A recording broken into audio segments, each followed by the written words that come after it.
It's really quite odd, really, the number of people that stop me in the street and ask me mathematical questions. This happened to me the other day again, and I'll use it to introduce the subject of multiplying two decimal numbers together that are less than 1.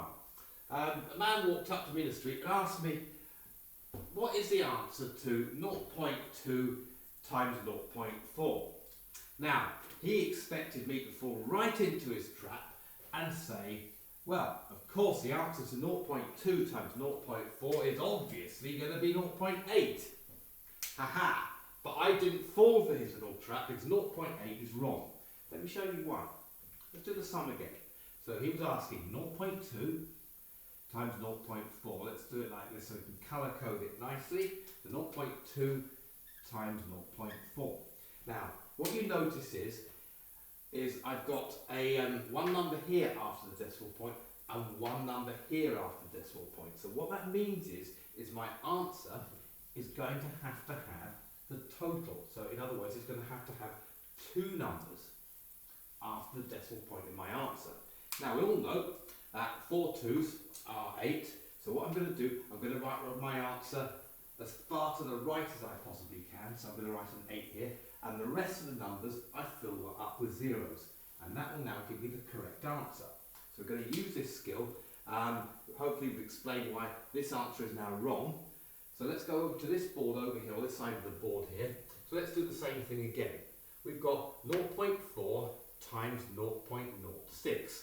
First job, count how many numbers there are in total after decimal points. There's 1 here, 2 here, making a total of 3.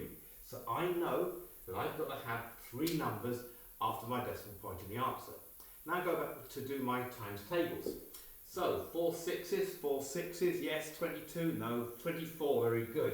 The 4 6s are 24, so I put the 24 in here, and then remember it's to the right, as far as possible to the right, and then what I do is I fill in the remaining space with a 0, so the answer is 0.024.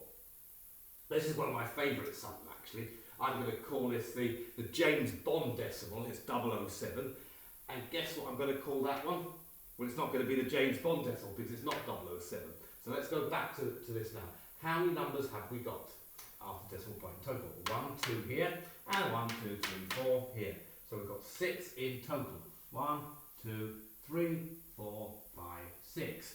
So 7 5s are 35. So remember I write my answer 35 as far over to the right as I possibly can. And I'm going to fill in the rest of the digits with zeros.